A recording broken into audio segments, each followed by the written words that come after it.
Welcome to footballgameplan.com, where football makes sense. I'm Emery Hunt, the czar of the playbook, and welcome to our football construction site as we build the team through the 2018 NFL Draft.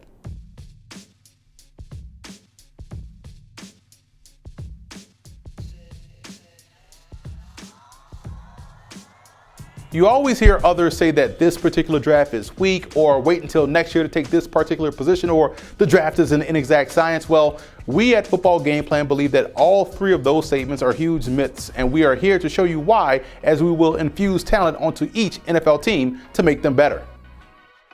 Before we get started, let's take a look at the mock draft rules. Number one, this mock draft will be using the Football Game Plan scouting ranking, so that's why you will probably see guys go higher or lower than what's seen elsewhere. That also ties into point number two. These picks are based off what I would do as the GM of the team, not what I think will happen or what will happen or what I've heard. It's simply based off what I would do as a GM, based off what I believe the perceived team needs are. And finally, it's only a mock draft, so sit back, relax, and enjoy the video. Also, to check out the grades of all 532 prospects that we've graded in this upcoming draft class, visit the website at the bottom of the screen.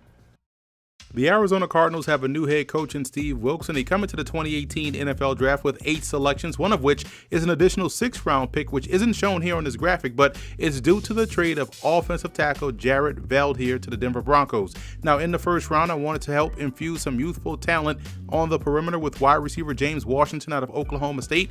Washington already has a pro game and plays a pro game and shows a ton of polish, and I believe he'll step right in and be an impact player on day one.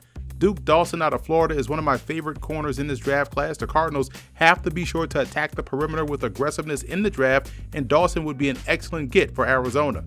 Breeland Speaks has a ton of versatility. He can legitimately play anywhere within the front seven, and that has to be music to the ears of new head coach Steve Wilks. With their second pick in the 3rd round, I went after another versatile player in Jeremy Reeves out of South Alabama.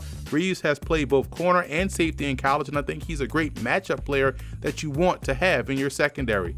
Speaking of great matchup player, Pitt's Jordan Whitehead played all over the secondary for the Panthers, even seeing some time on offense as well. And I like his ability in a short area zone, and he also has the man skills and ball skills to make an offense pay for throwing bad passes.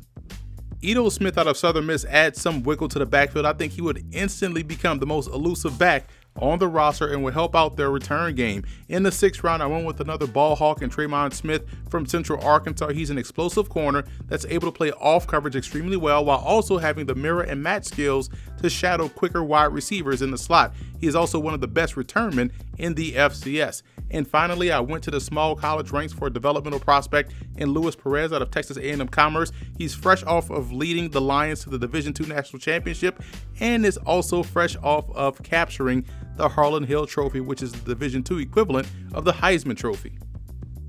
So that's a wrap for this edition of Building Through the Draft. If you want to watch our other NFL Team 7-round mock draft videos, as you should, be sure to subscribe to us on the YouTube channel at youtube.com/footballgameplan, where you can also catch all of our FBGP scouting prospect ranking videos, and also subscribe to Football Game Plan podcast on iTunes and check out the Scout Team podcast.